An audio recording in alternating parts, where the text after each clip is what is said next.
インファーナルアフェアジャパンプレミアにようこそお越しくださいました。本日の司会進行役、映画パーソナリティの海老川プロです。よろしくお願いいたします。構想3年、撮影期間4ヶ月、ハリウッドも驚く素晴らしいスケール。なんと2002年度香港映画の最高記録を樹立してしまった、つまり第1位になってしまったのが今日皆様がご覧いただくインファーナルアフェアです。香港映画界のトップスター、そしてベストクリエイターたちが結集して作り上げたこの作品は、なんとハリウッドでもリメイクしたい、大変な争奪戦が繰り広げられたという話もあります。今日はスペシャルゲストのご挨拶いろいろあります。それでは早速スタートです。心の準備はよろしいですか？ Ladies and gentlemen, special guest tonight. Okay? 拍手を持ってお迎えください。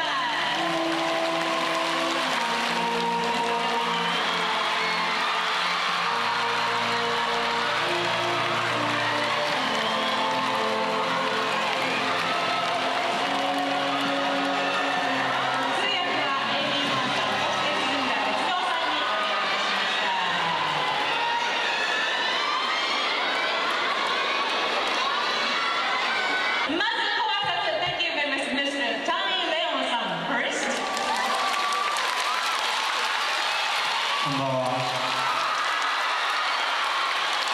大家好，我係梁志偉，好開心嚟到日本，希望大家中意呢套戲，多謝。日本に来れて非常に嬉しく思っています。この映画ぜひ気に入っていただければと思います。アンディ・ラオさんです。こんばんは。多謝大家嚟睇我哋呢部戲。亦都希望大家會中意我哋香港演員同埋香港嘅電影，多謝。こんばんは。この映画を見てくださってありがとうございます。香港の俳優たち、そして香港の映画を気に入ってくれることを祈っております。ケリー・チャンさん。こんばんは、皆さん。よろしくお願いします。この映画は素晴らしいですから、皆さん、ぜひ好きになってください。ありがとうございます。エディソン・チャンさん。皆さんこんばんは、私はエディソンです。希望大家中意呢部戲啦。皆さんこんばんは、エリーさんです。この映画を気に入っていただくといいのですけれども。はい、では私の方から皆様に質問を一ついいですか？この映画の見どころを教えてください。アンディ・ラオさんから。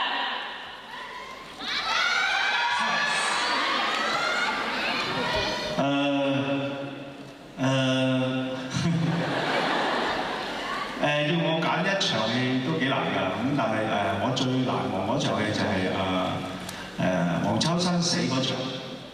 黃秋生死嗰場係因為當日拍嘅時候咧，我喺現場，雖然我冇份，但係我一路睇到黃秋生喺度發脾氣，因為嗰日係佢生日，要拍佢死嗰場。この映画の中でどのシーンが一番面白いかというのはなかなか選べないんですけれども、はい、あえて言うならばですね、アンソニー・ウォンが死ぬシーンですね。その部分っていうのは僕自身は、そのシーンには出てないんですけれども、現場に行ってですね、アンソニー・ウォンがすごくイライラしてというのは、自分が死ぬシーンだったからなんですけども、やっぱりそのシーンが一番印象に残りました。はい、セーフ1ですね。そしてトニー・レオンさん。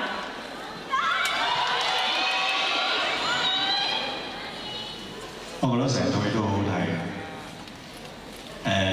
如果你一定要我揀一場咧，我就話我從來都話喺天台嗰場戲，我覺得印象最深刻，因為我拍得好開心，因為原本拍第一場喺天台嗰時咧就俾個太陽曬燶咗，咁一路都好驚，咁到拍嗰日嗰陣時咧就冇咁曬，所以我覺得嗰場係我覺得最好嘅。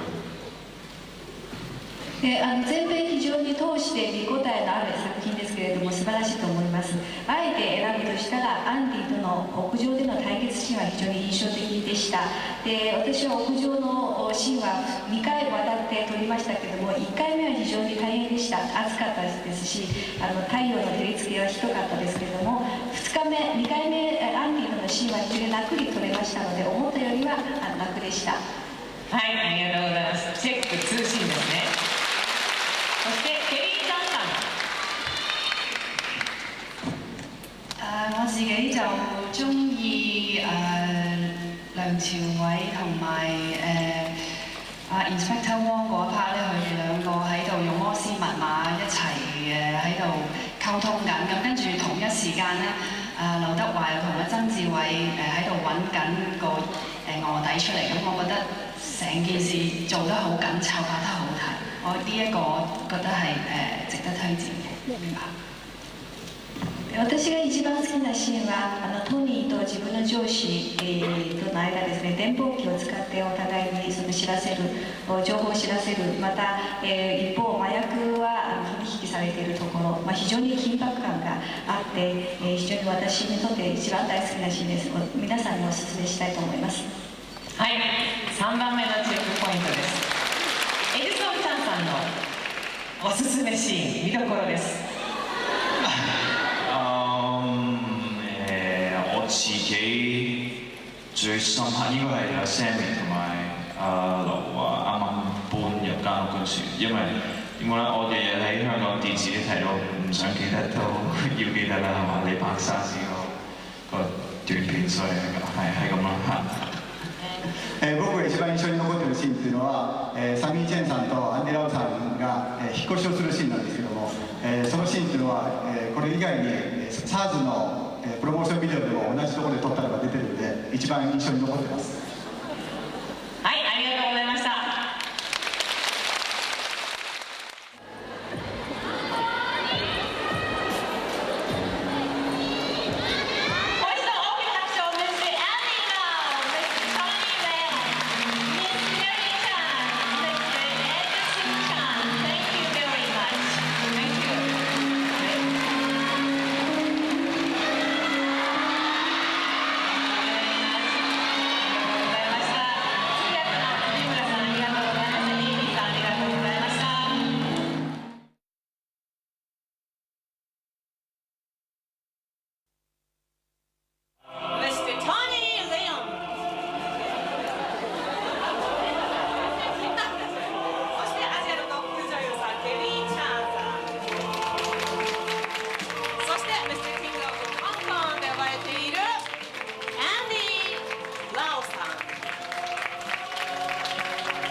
こんばんは，大家好，好開心又嚟到日本同大家見面，係咯。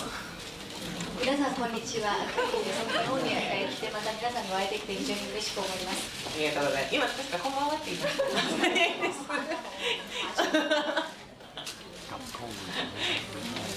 こんにちは。Okay. Yeah, Mr. Andy. こんにちは。Good. 好少喺日本開電影張會，好少見到咁多人。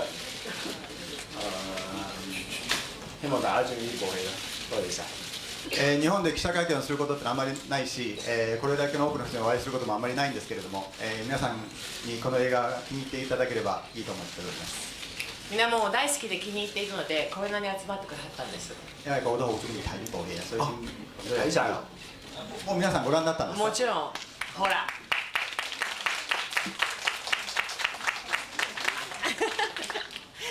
ケリーさんお願いいたします。こんにちは、ケリーちゃんです。よろしくお願いします。今回はInfernal Affairs のこの映画は一般の刑事物語ではありません。アクションだけじゃなくて、人間関係が複雑です。ドラマチックで、先が読めないストーリーです。じゃあ皆さんぜひ見てください。ました。最後にエリソンさんです。皆さんこんにちは。私はエリソンです。よろしくお願いします。ありがとうございます。想問下4位呢個同樣一條問題，好似啱啱阿 Kelly 講咁，套戲咧係好好睇嘅，咁又唔知會發生咩事，係好難預測嘅。咁我想要你哋4位用一句話去形容下呢套戲嘅，你哋自己嘅形容話。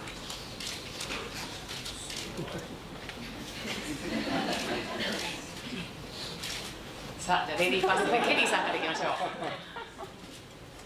この映画は素晴らしいの映画だから皆さんお楽しみにしてください。トニーさん。我覺得如果用一句説話形容，我會話即係命運就係成日都捉弄人。我覺得呢個戲俾我感覺。呢部係一部睇完之後令你哋回味好耐嘅電影。エリソンさん。すげえ。呢兩條問題咧，想問下阿 Tony 同埋 Andy， 知道咧美國嗰邊佢哋打算重拍嘅呢套無間道嘅戲，咁好似話 Brad Pitt 都會扮演其中嘅角色，咁想問下你哋兩個係希望佢演呢個陳永仁咧，仲希望佢係演呢個劉敬利，同埋如果係佢演呢其中一個嘅咧，你哋希望邊個演佢對手咧？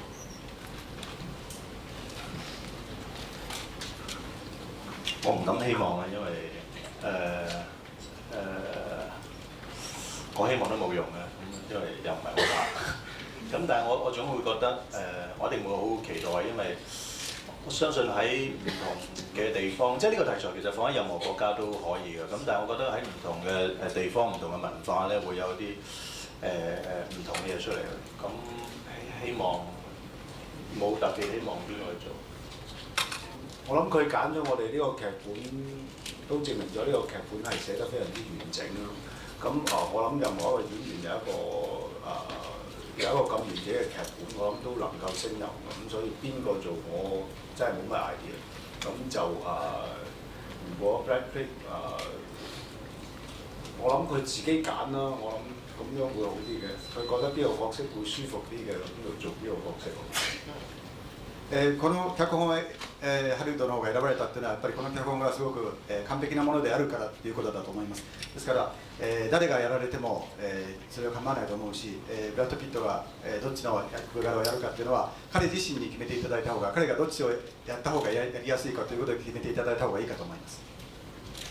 本当のこと言ってどちらの役をご所望ですか？それぞれ。其實你哋係真係覺得邊個呢個角色比較好？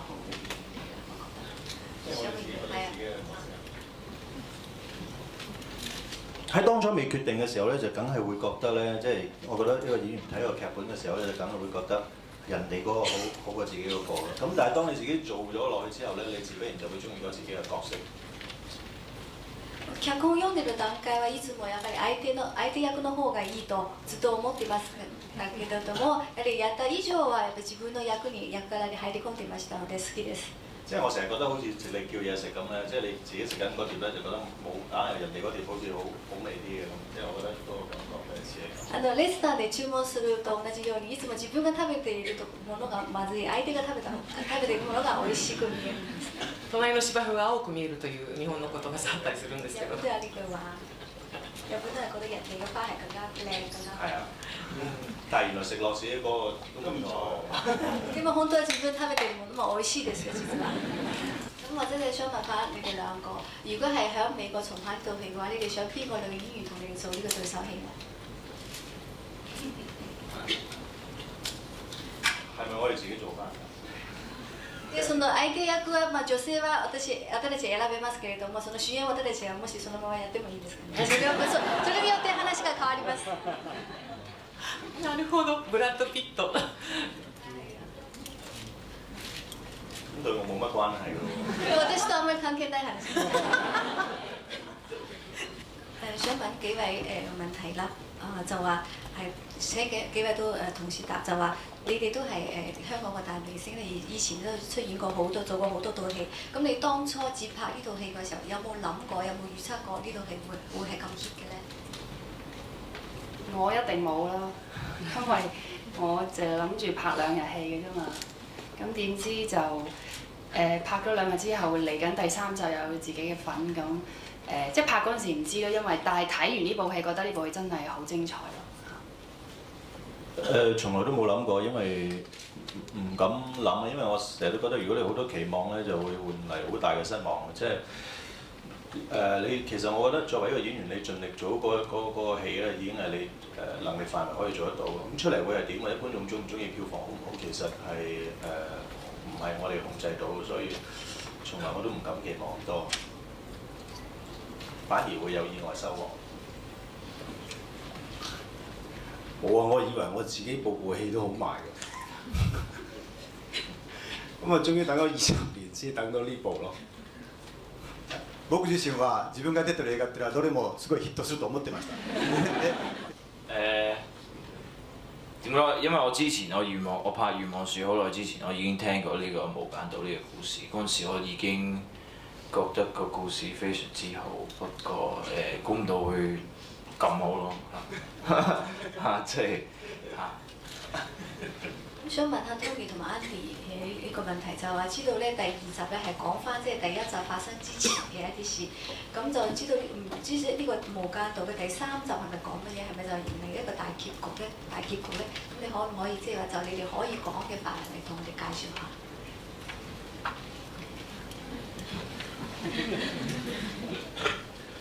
因為其實我已經死咗㗎啦，咁喺第3集裏面係其實講翻一啲我未死之前我究竟係一個點樣嘅人？今次其實好得意，因為第1集嗰時我成日都設計個角色嗰陣時候咧，我都希望佢係一個好樂觀啊，好開朗嘅人嚟。點不知喺第1集嗰陣時咧，冇辦法可以，我成日想做，但係冇辦法喺我啲場口裏面做得到嗰個人物出嚟。咁好彩咁有第3集，所以我今次其實係嘗試做一啲同第1集唔係好同嘅嘢。咁但係其實好，你講先，我驚太長。我個人就會覺得第3集係一個雙線，即係喺一個同時間，因為當初我都覺得好奇怪，即係好難，因為我已經死咗啊，咁或者一個鬼魂咁，即係點能夠出現咧？咁但係睇完第3集劇本，我覺得係一個現代Andy 嗰條線，同埋一個 flashback 我究竟18個月之前我係發生過咩事嘅一個咁嘅戲。第2集就我諗大家都知道，就係講翻喺我哋第一集裏面所有角色嘅原因啦，即係我細個嘅時候，點解我會行嗰條路？咁第3集就係講咗一個喺第1集大家成日都喺度討論嘅嘢咯，就係到底我呢一個角色可唔可以話佢係好人咧？咁喺第3集就會好清楚話俾你聽，喺世俗嘅眼光覺得我呢個角色到底係咪好人？ And I heard that there were a lot of girls waiting for you at the airport. So how do you feel, or what is your impression about Japanese girls? What about Edison? Edison. Oh yeah, of course. Edison, please. Sorry. Edison, Andy, and Tony. And Kelly. And Kelly about. Yeah, right. Okay, Japanese man.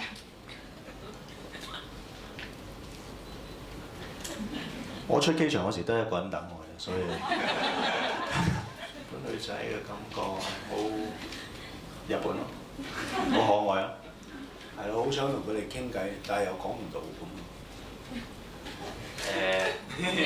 I like. I think they're very trendy and they're very fashionable and they're 紳士的。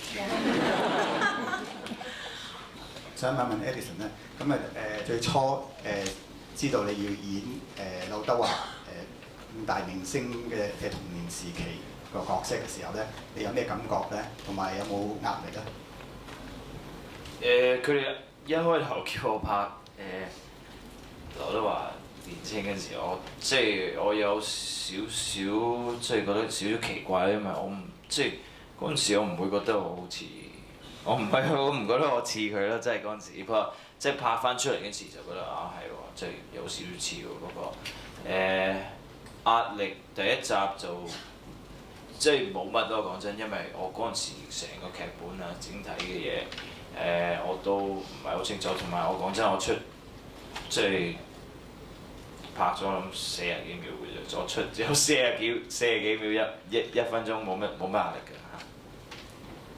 咁Andy 你個眼光嚟睇咧，即係佢阿 Eddie 演你個童年時期嘅咁似唔似咧？其實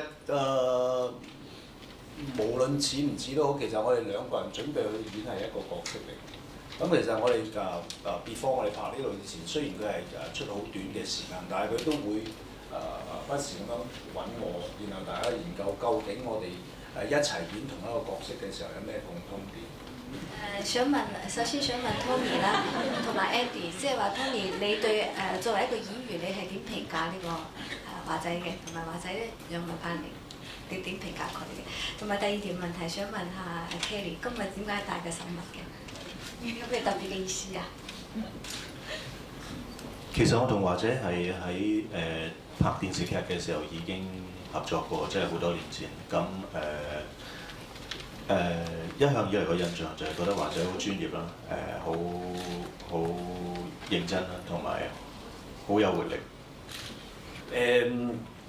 就好似Tony 所咩話都出嚟。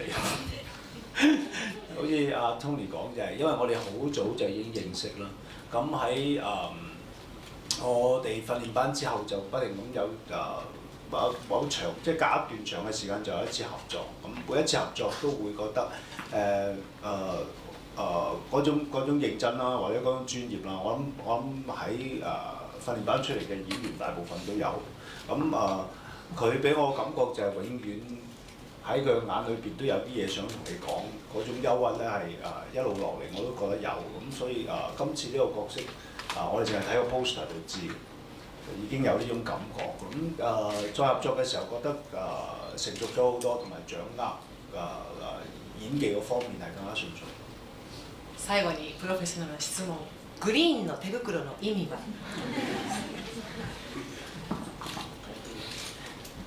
おしゃれと思います。扮靚，特別な意味覺得呢個好靚。決まってますね。ということで記者会見これで終了です。たくさんのご質問ありがとうございました。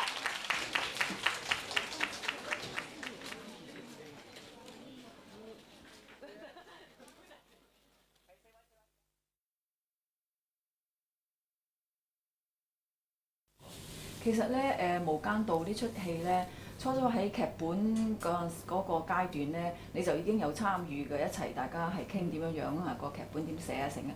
咁你有冇嗰陣時就已經諗住自己係演邊個角色？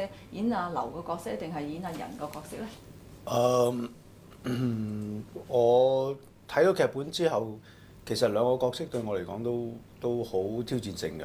咁但係就將嗰個責任就交咗俾導演，咁佢要我做乜嘢就做咩啦。咁你係覺得喺呢個角色係你覺得有啲咩地方係比較演起上嚟係困難啲咁樣嘅咧？因為佢係一個戲裏邊嘅反派啦，咁但係我哋又因為佢係差人，就唔可以喺表面上表現得非常反派嘅感覺咯。咁所以喺演繹方面要好小心。希望觀眾睇嘅時候咧，又覺得我係反派，但係咧又因為我喺差館裏邊生活，又唔可以俾戲裏邊嘅人覺得我係反派。咁嗰個挑戰性就係話可能演出嚟觀眾唔覺得我係反派咧，咁就係失敗啊咁咯。咁你同阿梁朝偉一齊拍呢出戲咧，可唔可以講下同佢拍呢套戲嘅感想啊？我好開心咯。因為呢個戲係需要好多好嘅演員先至可以將裏面嘅感覺做出嚟。咁有梁朝偉呢個對手，我覺得佢令到我演繹更加出色。咁導演咧，你又對導演有啲咩感想咧？我認識咗劉偉強接近15年以上。我覺得佢對電影好投入。咁我覺得今次係佢真真正正俾觀眾感覺到佢對電影嘅熱誠，同埋佢有喺電影上高嗰個力量。佢真係可以將一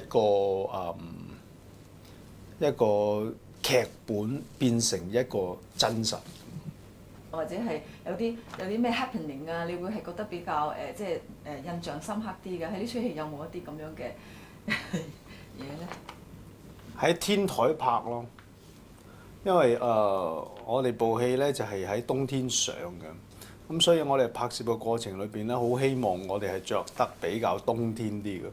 咁但係拍嗰個時間咧就係夏天嚟嘅。咁所以咧，即係啲西裝同埋啲質料啊，都比較即係保暖嘅。咁所以喺天台拍咧就辛苦啲。咁但係對於我嚟講，我都已經好啲㗎啦。梁朝偉更加慘，佢要着皮褸添。我覺得唔知點解電影永遠都係咁。咁拍完套戲啦，咁你都會自己睇成套戲咁樣嘅。咁你當時你第一次睇完成嘅呢個作品，你係嗰個一刻個心情係點樣咧？我係一個幾奇怪嘅演員嚟嘅，我係永遠都喺戲院裏邊先至睇第一次嘅 final 嘅 cut 嘅，即係 director cut 咁樣。咁當我喺戲院裏邊睇到第一次嘅時候咧，我唔相信呢部戲係我哋有能力拍到。無論喺劇情電影鏡頭運用演技導演嘅directing 咁都喺我想像以外。咁我覺得呢部戲係好似有啲 magic 嘅。我覺得係佢哋，我唔知點解個個都演得咁好，同埋我唔知點解咁。我覺得裏邊包含咗一樣嘢咧，就係所有人嘅熱誠。passion 好緊要。其實呢出戲咧就非常之收得啦。咁你覺得呢出戲點解會係咁收得咧？我真係唔知道點解，我真係唔知道點解。我覺得亦都唔需要知道點解。會唔會即係往後嘅日子會唔會因為呢部戲而對演繹或者對電影嘅要求有改變咧？我唔會，我覺得仍然係所有人，我覺得係所有人加埋嘅熱誠咧，就能夠令到部電影令到大家喜歡。我亦都感覺到，或者我好深信電影嘅觀眾佢哋會睇得出。喺呢出戲裏邊咧，你有冇邊一啲鏡頭你特別喜歡，或者係邊一兩句嘅對白你特別喜歡啊？我喜歡呢個戲，我成日見到啲雲不停咁喐。咁好似代表咗成部戲，或者代表咗人生，好似不停咁改變咁。我最中意嘅對白就係我係差人。你對佢呢兩個男主角嗰個所謂係生涯，佢哋嘅生涯你係點樣睇嘅咧？其實我覺得兩個角色都係一個生命嘅縮影嚟。即係每一個人都喺唔同嘅位置嘅時候，或者唔同個角度嘅時候，會變成好人或者壞人。呢個係生命嚟嘅。我諗最重要，導演想話俾大家聽嘅就係話，呢個世界啱同錯咧，係真係由人去決定嘅。唔可以由自己決定係由要俾個世界去決定嘅咁樣。咁所以就算你覺得自己係好人，好似我咁覺得自己係好人，呢個係唔夠嘅，呢個係唔夠嘅。咁要由世界話俾你聽，你係好人，咁先至夠嘅。因為呢個世界係一個整體嚟嘅，並唔係你一個人。咁咧呢出戲咧就有兩個 ending 嘅喎，一個咧就係俾人即係咩啦，一個就係因為個市場嘅關係啦，可能係。咁兩個唔同嘅 ending 咧，你會係自己中意邊個 ending 多啲咧？其實兩個 ending 對於我哋嚟講咧，都唔係一個即係唔係一個問題嚟嘅。咁最重要就係話，因為我哋部戲叫做《無間道》咁因為呢個名其實我哋想話到俾大家聽一樣嘢，就係話未必冇事嗰個人，佢哋就生活得快樂。咁所以如果你俾我揀，我一定係揀佢冇俾人拉。佢冇俾人拉，佢就會有一個遺憾，因為佢真係仍然係繼續 carry 住呢一個咁嘅呢個秘密。咁如果佢俾人拉咗咧，咁佢坐完監之後出嚟，咁佢就完全唔可以繼續有無間道嗰個咩，因為佢已經解決咗件事。我諗呢個係比較深嘅一個問題嚟。咁但係你問我永遠都覺得係冇俾人拉嗰個結局咧係好睇啲嘅。就你最近係有冇係忙啲咩新片啊，或者咩可唔可以稍微講少少啊？最近啱啱拍完一部另一部比較特別嘅電影，咁喺戲裏邊我係一個大隻佬咁，啱啱拍完，咁而家就因為上一部戲即係啱啱拍完嗰部戲咧，我係做和尚咁，所以咧就剃咗頭。咁而家就長翻，等佢長翻咧就會投入第3集嘅《無間道》嘅拍攝。你可唔可以對住日本嘅觀眾講幾句説話咧？首先好多謝有好多日本嘅觀眾咧支持我哋香港嘅電影啦。咁我亦都知道即係我即係喺度做啲 research 啦，咁大家可能對偵探片咧嗰個點講咧嗰個喜好嘅情況咧就可能同對動作片嚟比咧就低啲，咁但係我絕對相信我哋呢部電影係可以打動到你。如果你唔信嘅，嚟睇下。首先係恭喜你喺電影金像獎嗰度攞獎啦！咁我知道咧就以前都即係曾經都有攞過獎，但係今次喺呢部戲度攞獎咧，有啲咩感想？好大嘅感想，因為從來都未試過拍一啲主流電影會攞獎，多數都係比較冇咁主流嗰啲電影會攞獎咯，咁所以都幾開心啊！咁好耐冇同阿華仔拍戲啦，咁你今次同佢合作係覺得點？其實基本上華仔都冇乜唔同嘅，我以前同佢合作嗰陣時，大概係10幾年前啦，咁佢都係好專業啦，都係一個好認真嘅演員。咁今次再同佢合作，我本質上冇乜改變啦，除咗係大家都成熟咗、大個咗。咁喺呢部戲裏邊咧，有個鏡頭就係你哋打個信號嚇，你自己有冇學過？我自己又冇學過嘅。你叫我先。全然違うんです。即係嗰啲係即係亂咁打嘅。亂咁打。咁做呢個角色時候有啲咩辛苦咧？邊一方面比較辛苦啲？因為時間唔係得好多，咁好短時間要準備一個角色，其實都幾困難。之後即係得個20幾日，咁同埋我自己以前有拍過臥底呢啲角色啊。咁想出嚟會有啲唔一樣啦，同我以前，咁呢個會幾難咯。呢個角色即係臥底警察，即係同以前嗰個即係具體嚟講有咩唔同咧？以前我做過吳宇森個辣手神探啦，即係嗰個角色係比較有衝勁啲啦，即係有正義感強啲。同埋即係大家一般見到好典型嘅差人嘅形象啦，即係好要除暴安良啊咁。今次呢一個係一個做咗好多年臥底嘅差人，咁佢實在覺得好鬼死攰，同埋一個好頹廢嘅人，即係佢想快啲離開呢件事，即係快啲做完佢就走。佢亦都唔係要攞警章，亦都唔係要即係有好強嘅正義感，而係佢迫於無奈做咗臥底，咁好快即係快啲想離開呢件事，好唔一樣。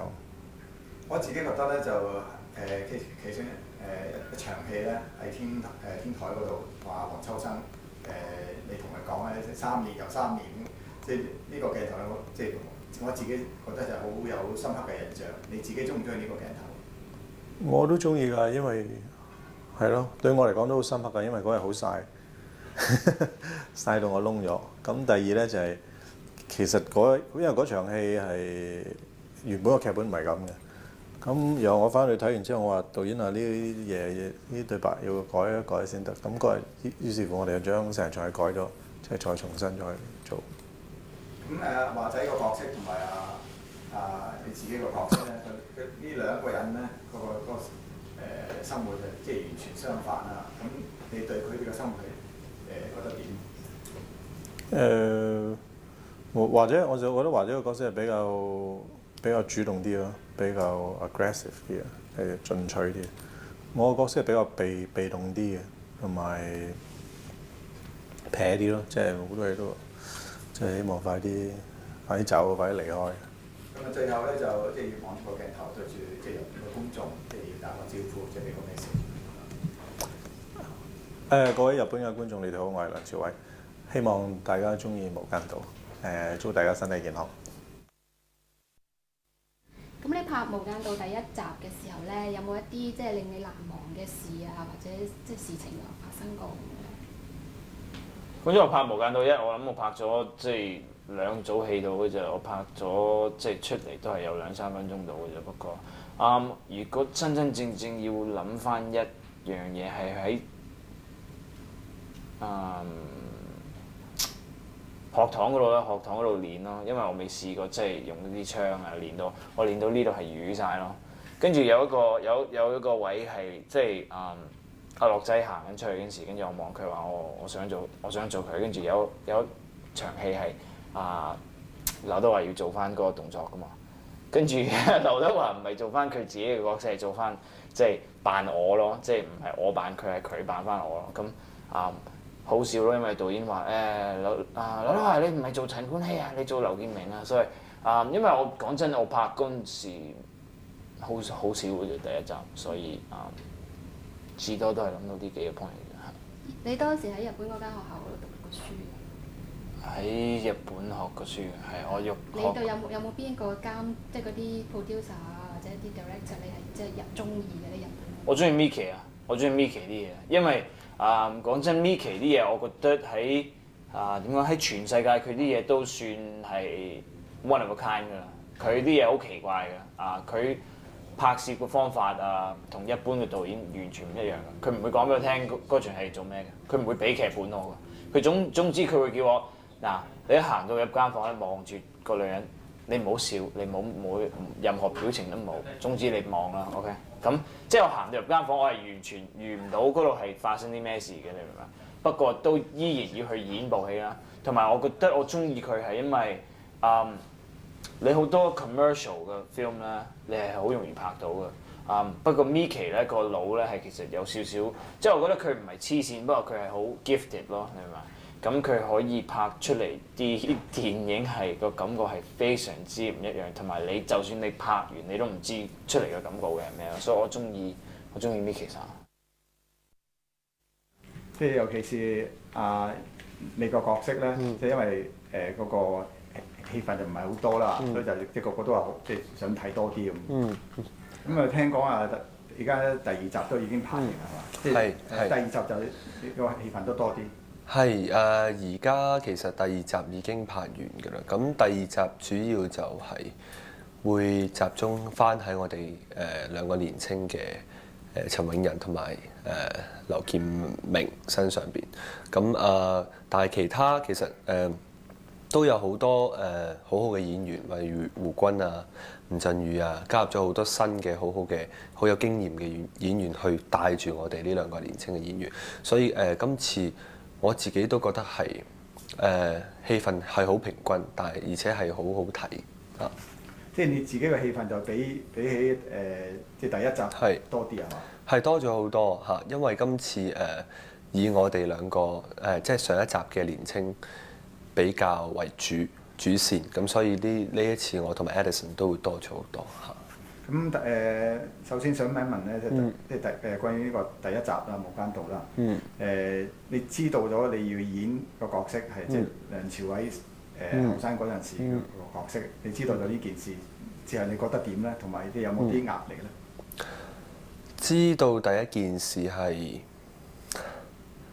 驚訝啦，嚇，同埋有啲唔可能啦，覺得嚇，因為其實佢係一個非常之好嘅演員。因為我啱啱出道，只不過係我記得半年時間，1年唔夠，咁我就已經可以有機會拍呢部戲。咁所以我自己都覺得好大壓力嘅嚇。雖然戲份唔係好多，但係我怕會影響到梁朝偉先生啦。咁嚇，所以喺拍之前都不停喺度諗好多嘢啦嚇。咁都有好大壓力嘅嚇。咁以前你有冇睇過梁朝偉嗰啲戲嘅？我有睇好多㗎啦。我諗以前由王家衛嘅戲，佢一路都到無論 commercial 或者係比較 art 啲嘅戲，我都有睇過。因為其實佢喺香港嚟講都係一個真係好 famous 嘅演員，所以我諗好多人都會睇過。咁拍攝過程之中咧，即係佢哋呢啲前輩有冇啲俾啲 advice 你嘅？第一集定係第二集？第一集其實因為我主要嘅戲都係一個人或者同黃秋生先生咁所以接觸其他嘅演員嘅機會其實唔係好多。咁所以你話溝通或者係俾意見我嘅最多我諗係劉導演啦，麥導演啦，兩位導演啦，編劇啦，同埋黃秋生先生，因為我同佢比較熟，所以佢都可以俾好多好好嘅意見我，去點樣去準備去演呢一個角色咁。咁即係黃秋生都俾啲意見你㗎係嘛？係，因為其實我之前我第一部拍嘅電影一碌蔗到之前，其實我已經同佢有好多對手戲啦。之前有一部戲咁熟落咗之後，咁其實無論喺平時唔使做嘢，咁我哋都有聯絡，佢都有教我關於做戲嘅嘢。因為佢喺呢方面，我覺得係我諗喺香港嚟講都係一個數一數二嘅好嘅演員，所以我都會經常會請教佢咁咯。咁你自己有冇啲即係有啲咩導演或者係演員係目標嘅咧？我自己遇到劉生呢個劉導演已經係我自己一個幾快達到嘅一個願望嚟嘅，因為其實佢係一個好好嘅導演。咁或者將來你話問我想同邊一個導演再合作，其實我諗我幾想同張艾嘉導演合作。咁你話有邊一個係我嘅目標？其實呢一部戲每一個嘅演員都係我目標嚟，因為無論梁朝偉、劉德華、黃秋生，佢哋都係一個喺電影裏邊係一個好重要嘅位置。我亦都希望可以第時可以承接佢哋，可以有呢個嘅做到呢個嘅目標咁。咁喺呢一部戲裏邊，你自己演呢個角色，即係有注意啲乜嘢？我諗演呢個角色最重要係要清楚陳永仁係一個點樣嘅人，佢性格係點樣，點解佢會咁樣？因為佢而家嘅身份其實係比較係好尷尬同埋好大壓力，咁所以點解會令到陳永仁導致佢咁樣做以下落嚟嘅嘢？我諗係喺佢嘅性格、佢工作嘅性質同埋佢遇到嘅人呢3方面去去揣摩去入手，會比較緊要啲啦。即係但係演嘅時候咧，有冇即係具體話會注意邊方面咧？譬如係即係俾阿黃秋生或者個物問題啊咁。係我喺第一集裏邊最緊要或者係對我嚟講最重要嘅一場戲係見 board 嗰場，即係見黃秋生同埋我嘅上司，跟住佢哋問我問題，咁佢哋覺得我個人點？咁陳永仁好快咁樣將佢上司要問嘅問題答晒，而且亦都察覺到黃秋生有着錯鴛鴦紋。咁從呢個角度，我覺得要做到嘅就係最重要就係俾觀眾感覺到陳永仁係一個咩人？哦，原來佢係一個觀察力好強，好記憶力好強，好清楚身邊環境嘅一個警察。咁我覺得嗰場戲最主要亦都係要帶出呢一樣性格，所以我覺得我最緊要嘅責任就係俾觀眾知道，哦，原來陳永仁係一個觀察力好強、記憶力好強嘅一個人咁樣咯。我首先話俾你聽，呢個訪問咧就即係總共有15分鐘時間嘅啊。咁第一條問題咧就係呢部戲裏邊你自己最重視個鏡頭係邊一個咧？即係譬如開槍啊，定係你開頭嗰個即係交易嗰個鏡頭啊？我基本上拍戲我係會成個戲諗，咁尤其是呢套戲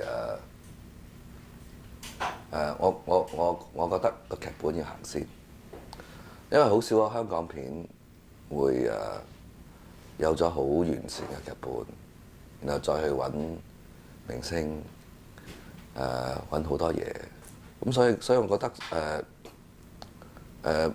個劇本行先。咁當然我係好注重嗰個 drama， 每個演員點樣演繹佢每個角色，呢個我係最揸住嘅。咁我覺得係揸住幾個演員性格，佢嘅心理狀況，佢面對個環境，佢哋點樣處理嗰樣嘢係最緊要。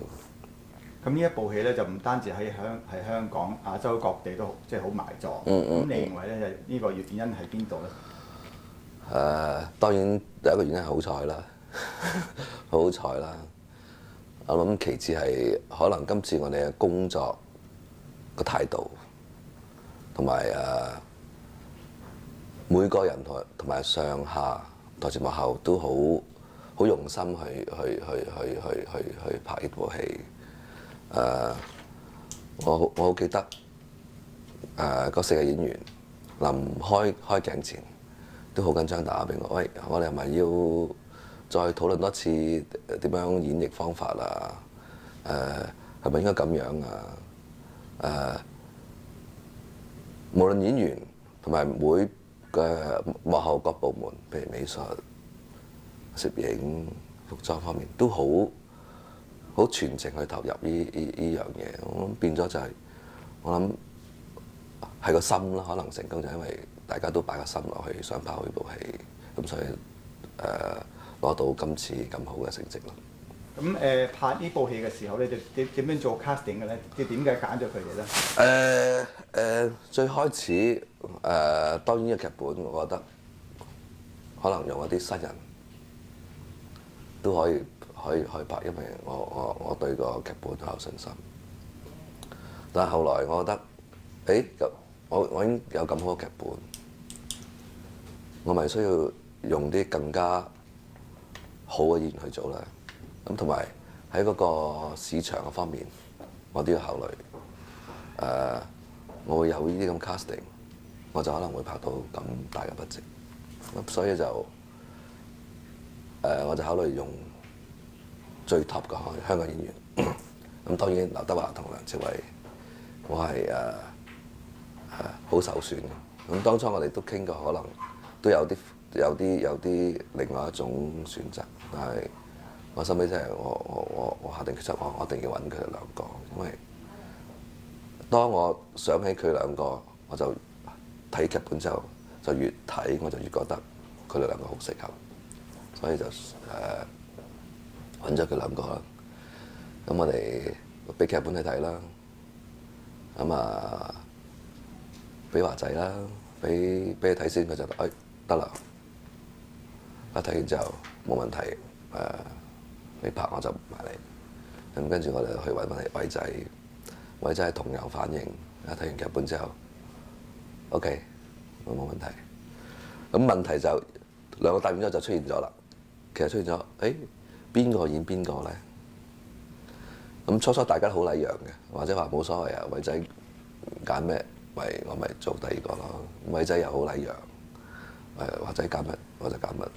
咁收尾嗰個責任就落喺我身上啦。導演決定，收尾我就諗咗1晚，我就決定 OK， 劉德華就做劉建明，梁朝偉就做陳永仁，咁樣去 casting。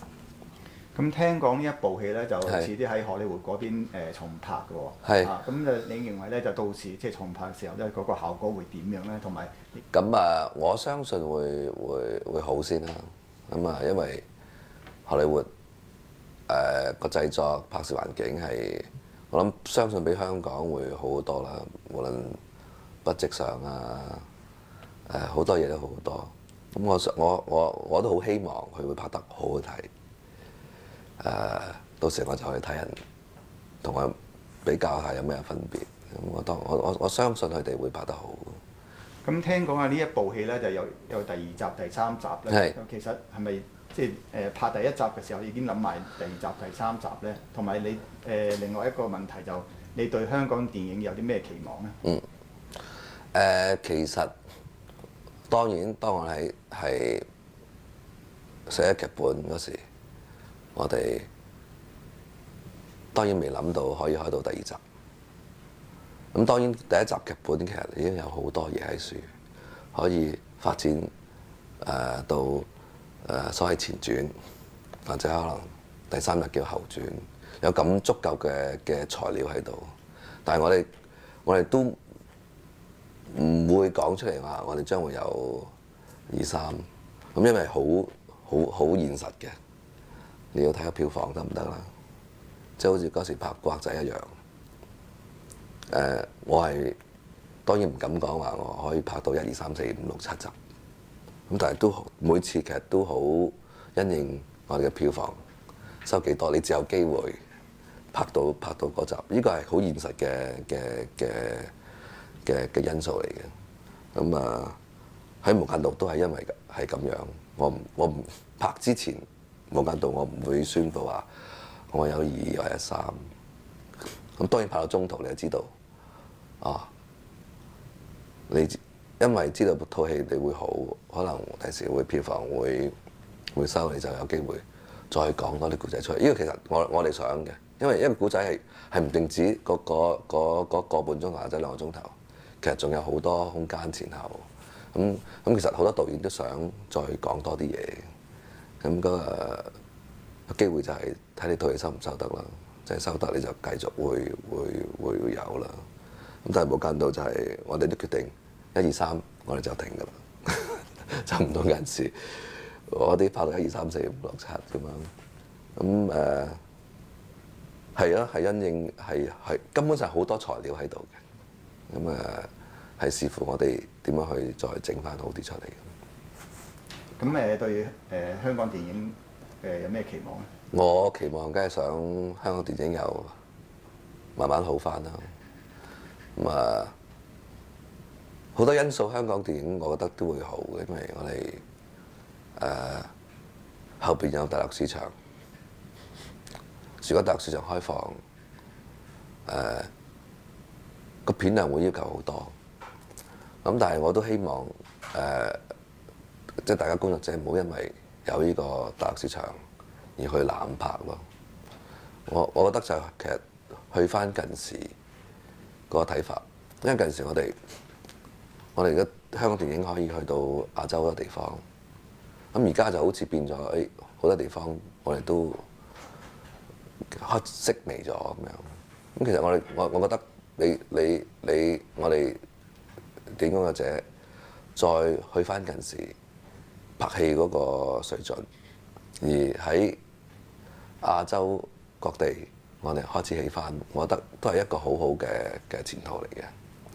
咁變咗係，我諗係一個宗旨啦，大家努力拍得好戲，有啲 quality 嘅電影。我相信復甦就係因為靠係最佳方法，就拍多啲有 quality 有水準嘅戲，就我覺得就前途會光明嘅。本作ではトニー・レオン扮する潜入捜査官ヤンが通う精神科医という重要な役どころを演じられましたが、いかがでしたか？今次演呢一個Dr. Lee 咧，就其實即係因為我係一個guest 嘅演出啦，咁所以就有即係只係有好短嘅時間去喺套戲入邊，咁所以喺咁短嘅時間內，其實都自己擔心點樣可以喺咁短時間內做到 Dr. Lee 呢一個角色咯。咁但係好彩就喺呢一套戲入邊，就嗰個咁短嘅部分咧，就係交代我同梁朝偉基本上就已經唔係醫生同埋病人嘅關係，係我同佢係少少男女朋友展開嘅關係，咁所以就其實即係做得自然啊，咁樣有少少 sweet 啊，咁樣就已經可以咯。今回精神科医のドクター・リーを演じるにあたって、実際の精神科医に会われてお話を聞くなど、役作りのために特別な勉強はされましたか？因為其實真係今次嗰個演出係好短嘅關係，就唔係話咁多嘢做到咯。咁但係喺第3集咧就會有多啲嘅research 做到，因為本身真係要做翻個心理醫生嘅好 professional 嗰種佢嗰種態度啦。即係心理醫生見到一個病人，而且嗰個病人係唔係普通咁乖嘅，佢係好舐啡啊，好曳啊，咁想撩我嗰啲病人，即係嗰陣時又會點樣去處理咧？咁呢個真係有去學啦，去睇啦，咁即係要了解心理醫生本身嘅工作係點樣咯嚇。ドクター・リーとヤンの関係についてはどう思われますか？喺套戲開頭就其實我同佢即係呢一套第1集咧，就係交代到我同佢嘅關係係梁朝偉一有啲乜嘢，因為佢喺嗰個黑白兩道之間啦，咁佢即係心理壓力係好大咯。咁就佢當佢有壓力嘅時候，佢就會嚟我嗰個辦公室度，即係我就會負責開解佢，咁令到佢可以暫時可以即係唞下氣咁樣。咁開頭真係即係其實嗰段已經交代我同佢已經唔係第一次見面，已經係我幫佢治療咗好多 N 咁多次嘅啦。咁係咯，嗰個關係就係咁樣。但係喺第3集裏邊咧，就會由頭我點樣遇到梁朝偉，到最後去死咗，即係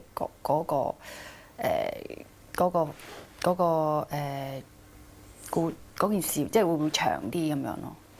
清楚啲咁樣。本作の中でケリーさんの登場するシーンは非常に印象深いのですが、ご自身のセリフの中で一番好きなセリフを教えてください。因為今次真係好短啊嗰個演出，其實我啲セリフ真係喺1、2頁紙裏邊就完咗。咁最中意嘅對白真係，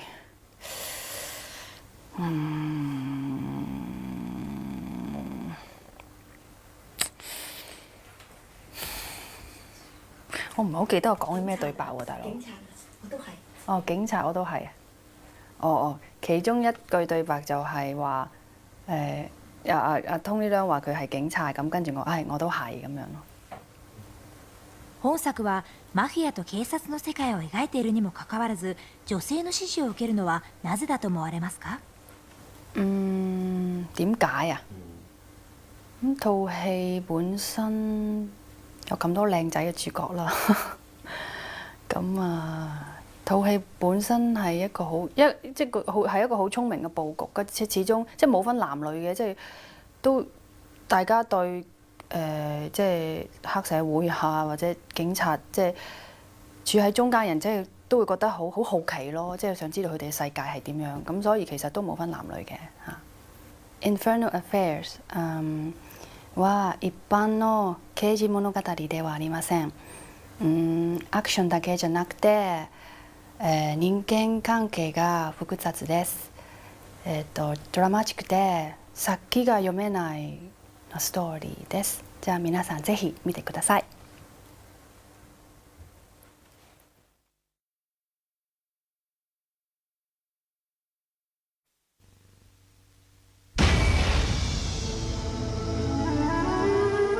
你唔記得咗自己係冰定茶啊？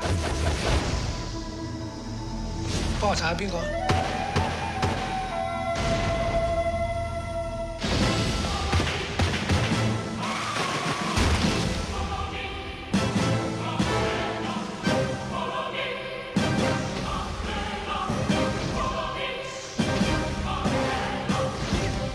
你收到我哋嘅 channel， 轉到4568885。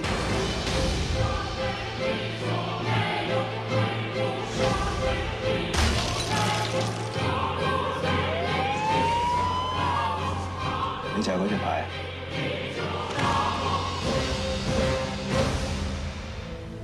我以前冇得揀，我而家想揀翻做好人。對唔住，我係差人。インファナル・アフェア。男には決断すべき時がある。心に秘める愛がある。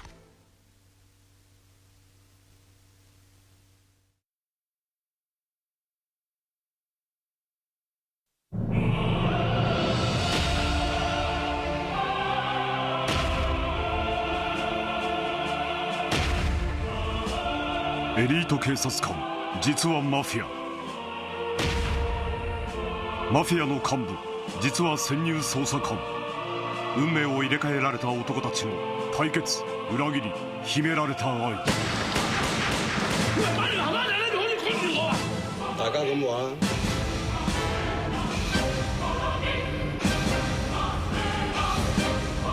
其實我係差人。你收到我哋嘅 channel， 幫我查下邊個？己の宿命を全うする男たちの悲しくも壮絶なドラマに世界が息を飲む。你就係嗰隻牌。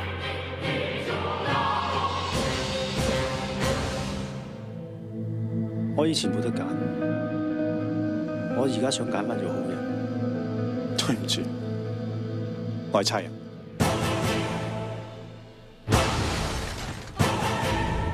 インファナル・アフェア。2月18日、ビデオ&DVD リリース。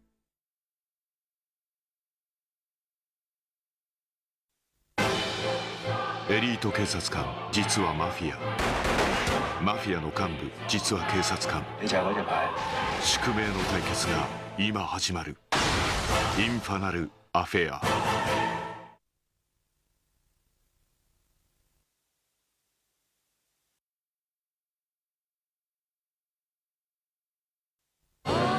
警察とマフィア、宿命を背負った2人の男、そして秘められた愛。你就係嗰隻牌。インファナル・アフェア。